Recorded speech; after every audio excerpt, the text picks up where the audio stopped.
এদিকে একটু দেখেন। 4179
বছর তিনি সমন্বয়ের দায়িত্বরত সেক্রেটারি হিসেবে পালন করেছেন এবং একজন সুশিক্ষক, ওনাকে দায়িত্ব দেওয়া হয়েছে। উনি ওখানে প্রার্থী হিসাবে প্রতিদ্বন্দ্বিতা করছেন। বিলোনিয়ার মানুষ এই প্রার্থী পেয়ে দারুণভাবে খুশি এবং বিলোনিয়ার প্রত্যেকটা প্রান্তে প্রান্তে এক দারুণ উৎসাহ আপনারা ইতিমধ্যে লক্ষ্য করছেন যে হাজার হাজার মানুষ এই 3টি বিধানসভা কেন্দ্র থেকে এই বন করে আমরা এখানে সামিল হয়েছি। আর কিছুক্ষণ পরে এখান থেকে মিছিল করে এই মিছিল এসডিএম অফিস চত্বরে পৌঁছবে। সেই এসডিএম অফিস চত্বরে গিয়ে আমরা সেখানে মনোনয়ন জমা দেব।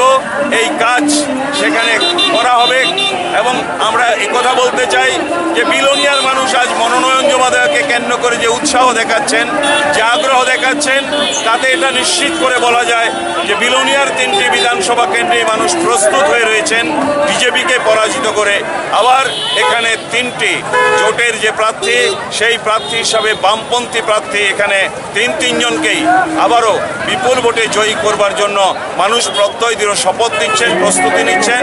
তারই প্রাক প্রস্তুতি হচ্ছে আজকের এই মনোনয়ন জমা দেওয়ার কর্মসূচি। কর্মসূচি ছিল বিভিন্ন জায়গাতে, তারা সেই সমস্ত কর্মসূচিতে অংশগ্রহণ করেছে, স্বতঃস্ফূর্তভাবে করেছে। আনুষ্ঠানিকভাবে সেটা এখনো সেভাবে শুরু করেনি। 34 রাজনগর বিধানসভা আপনার জয় নিয়ে আপনি কতটা আশাবাদী? আমি তো প্রথমে বলবো যে আমি রাজনগর বিধানসভা এলাকার বারবার জয়ী হয়েছি। 6 বার আমি নির্বাচিত হয়েছি, 7বার আমাকে এখানে প্রার্থী করেছে আমাদের পার্টি। আমি বারবারই চেষ্টা করেছি আমাদের পার্টির কর্মসূচিকে সমস্ত অংশের মানুষের মধ্যে কি করে নিয়ে যাওয়া যায়। এটা পিছিয়ে পড়া দুর্গম এলাকা ছিল রাজনগর, সেই এলাকাকে কিভাবে উন্নতি করা যায় আপ্রাণ চেষ্টা করেছি। বারে বারে রাজনগরের মানুষ আমাদেরকে সাহায্য করেছে, আমাদের পার্টিকে সাহায্য করেছে। আমাদের পার্টির তরফ থেকে আমি ব্যক্তিগতভাবেও তাদের কাছে কৃতজ্ঞতা জানাই। আমার দৃঢ় বিশ্বাস এবারও তারা আগের তুলনায় আরও বেশি মানুষের সমর্থন দিয়ে, ভালোবাসা দিয়ে, আশীর্বাদ দিয়ে আমাকে নির্বাচিত করে বিধানসভায় পাঠাবেন। আমিও যাতে এই এলাকার হয়ে আমার সাব ডিভিশনের জন্য ত্রিপুরার হয়ে কাজ করতে পারি সে আবেদনও রাখছি। সেদিক থেকে আমি বলতে পারি আমি নিশ্চিত যে আরও বেশি সমর্থন পেয়ে আমি নির্বাচিত। আমরা মানুষের সরকার এখানে প্রতিষ্ঠিত করব, উন্নয়নকে এগিয়ে নিয়ে যাব, এটাই আমাদের আবেদন। এই আবেদনে সকলে সাড়া দেওয়ার জন্য, সাহায্য করার জন্য আমি অনুরোধ করছি। আমাদের সঙ্গে আমাদের আরও 2জন প্রার্থী আছেন।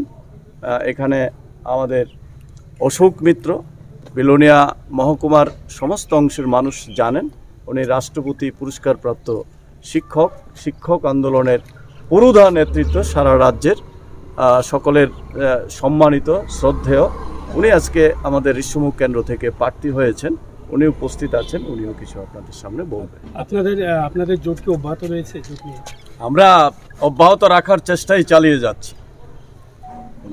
আজকে কি অংশগ্রহণ করেছে কংগ্রেস যারা আছে, মানে যেটা জোট নিয়ে বার্তা দেওয়া হয়েছিল, আজকে কংগ্রেস সামিল হয়েছে মনোনয়ন দাখিলে? আমরা তো আজকে সিপিআইএমের বা বামফ্রন্টের যারা প্রার্থী, বিশেষ করে বিলোনিয়া মহকুমাতে সিপিআইএমের ক্যান্ডিডেট 3জনেই আমরা বামফ্রন্ট এখানে এসেছি। সেইভাবে আমরা তাদেরকে আমরা সেভাবে এখনো আনুষ্ঠানিকভাবে আমরা তাদেরকে সেখানে যুক্ত করিনি। সুযোগ নেই, একটা অরাজক অবস্থা চলছে এই রাজ্যের মধ্যে। এই অবস্থায় মানুষের আর্থিক অবস্থা চরম সংকটে, গ্রামে পাহাড়ে অনাহারে আছে, সন্তান বিক্রির মতো ঘটনা ঘটেছে, অন্যান্য আইন শৃঙ্খলা, খুন, আক্রমণ, বাড়িঘর লুটপাট, সম্পদ ধ্বংস করে দেওয়া, কেউ যাতে বিরোধিতা না করতে পারে সেই পরিবেশ সৃষ্টি করা হয়েছে। আমাদের পার্টি অফিসগুলি ধ্বংস করা হয়েছে। সাংঘাতিকভাবে একটা আক্রমণের মধ্যে এই রাজ্যের মানুষকে সেই অবস্থা থেকে তুলে এনে আবার রাজ্যে গণতান্ত্রিক পরিবেশ